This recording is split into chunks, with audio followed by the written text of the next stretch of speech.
Pemirsa, mengungkap siapa pemberi 27 miliar rupiah ke kantor pengacara Magdir Ismail menjadi penting diungkap agar semua pelaku yang terlibat dalam mega korupsi proyek infrastruktur menara BTS 4G di Bakti Kominfo bisa terang benderang. Dan untuk mengulasnya kami sudah terhubung bersama pegiat anti korupsi yang juga Ketua DPP Partai Perindo Bidang Hukum dan HAM, Tama Satria Langkung. Assalamualaikum, selamat sore Mas Tama. Waalaikumsalam warahmatullahi wabarakatuh. Selamat sore Juno. Iya, sehat ya Mas? Sehat. Oke, kita hari ini bicara uang kaget, Mas. Tapi nilainya memang Uang bikin misteri kaget, 27 ya, miliar bikin ya. kaget 27 miliar. Nah, ini menarik bagaimana temuan uang ini dan Magdir menyebut ada inisial S. Kejagung juga masih sangat hati-hati untuk mengungkap ini karena masih mencari apakah ini memang sumbernya seperti apa. Bagaimana dari sudut pandang Mas Tama, penyidik bisa mengungkap sosok ini? Gampang nggak Mas sebenarnya kalau kita lihat clue-cluenya? Yang paling pertama yang memang kita perlu klarifikasi adalah kepada kejaksaan ya. Kan kemudian jadi pertanyaan ketika jaksa berani menerima uang 27 miliar dari seorang kuasa hukum yang kemudian tidak ada keterangan lebih lanjut terkait dengan apa. Dan kata kuncinya juga sangat minim ya, karena Pak Magdir sebagai kuasa hukum menyampaikan di ruang pemberitaan, dia mengatakan bahwa pemberiannya terkait untuk mengurus perkara GPS. Jadi memang masih banyak sekali yang misteri dan tentu saja seharusnya memang jaksa juga harus berpikir ulang untuk menerima sebelum kemudian memastikan itu dari mana uang tersebut. Mungkin itu. Tapi bisa tidak Mas Tama bahwa ini masuknya karena ya obstruction of justice seperti itu, perintangan?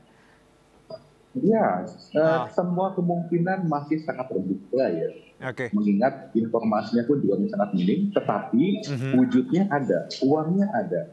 Keterangan dari pemberitaan pun juga ada yang kemudian menyebutkan ada pengakuan uang sekitar 27 miliar yang diberikan kepada pihak tertentu untuk A, B, C, dan D. Tentu saja semua ini masih puzzle-puzzle yang harus diuji lebih lanjut oleh pihak penyidik, yaitu kejaksaan dalam perkara korupsi. Baik, kalau ini semuanya masih puzzle seperti itu Mas Tama, masih sangat let's say raw ya, masih sangat mentah gitu.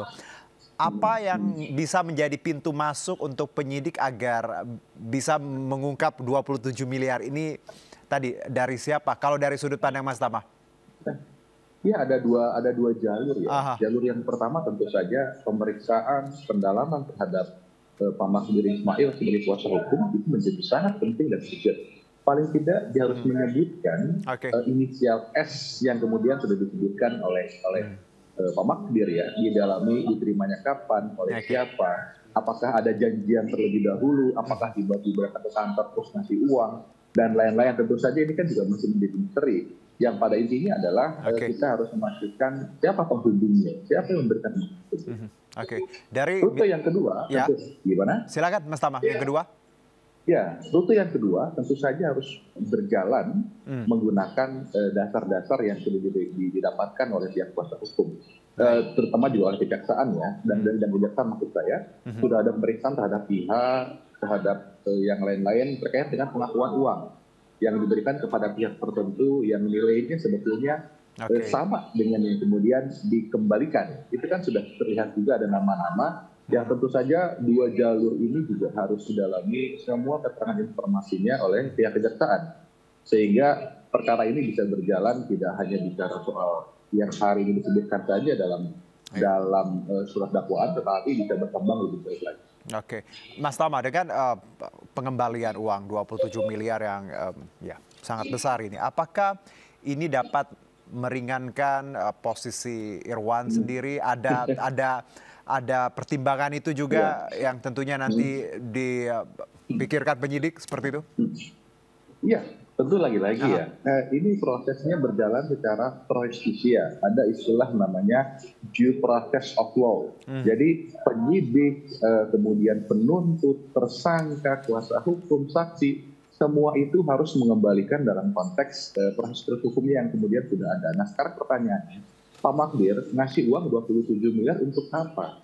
Apakah misalnya dalam ranah saya kembalikan 27 miliar untuk sebagai mengurangi kerugian negara yang sudah terjadi. Nah, kalau itu kan jelas. Ini kan belum jelas 27 miliar itu untuk apa.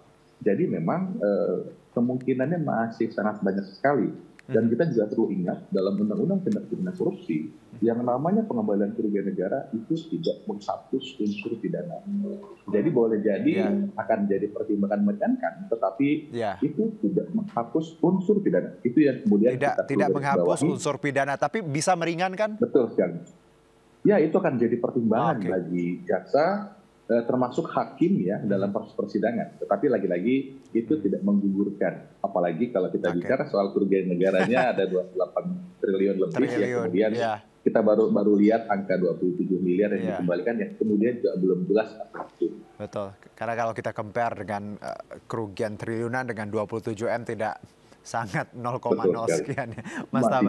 Masih jauh. Mas Tama, kalau kita melihat bahwa bagaimana aliran ini ya mengalir ke sejumlah disebutkan ya, korporasi, parpol, kementerian juga, ada staf menteri disebutkan. Ini kan kalau kita lihat memang benangnya cukup luas dan agak rumit.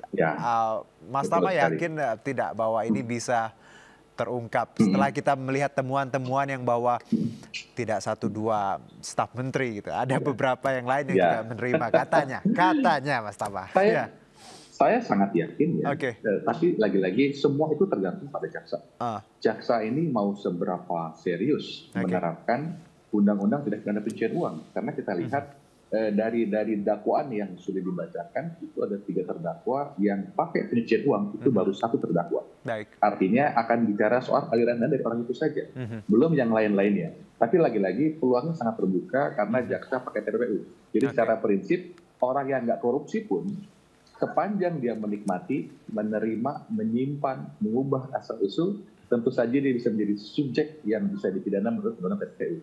Jadi saya rasa siapapun bisa dimintai pertanggungjawaban, kalau kemudian jaksa berhasil mengungkap misteri uang-uang yang kemudian sudah ditemukan maupun yang sudah dihitung dalam kerugian negara menurut surat dakwaan. Oke, Mas Tama terakhir mungkin kalau kita lihat uang yang dibawa kemarin ya secara fisik seperti itu ya, Mas Tama mungkin sudah lihat juga bagaimana di pemberitaan media sosial masih tersegel ini ya Mas ya. Ini bisa jadi hint nggak sih Mas Tama, atau memang prosedurnya ketika diserahkan memang uangnya seperti itu, atau ini juga bisa jadi poin tertentu? Iya tentu, saya juga mungkin memahami cara Mas Dir berpikir ya. Mungkin dia mau serahkan seutuhnya, dia nggak rubah asal usul bentuknya, dia mungkin nggak ada yang dia rubah isinya, nggak dia lihat dulu. Pokoknya apa keterangannya dari situ itulah yang kemudian disampaikan. Karena kalau kemudian dia sampai berubah nilainya, sampai kemudian ada hal-hal lain yang merusak kesohihan dari sebuah alat bukti, tentu itu akan berpengaruh dalam penegakan hukum. Baik, Mas Tama, terima kasih sekali atas waktunya untuk sore ini. Saya tahu lagi di tengah aktivitas, tapi menyempatkan waktu untuk Studio Sore. Terima kasih, Tama Satria Langkung, pegiat anti korupsi yang juga Ketua DPP Partai Perindo bidang Hukum dan HAM. Sehat dan sukses selalu, Mas Tama.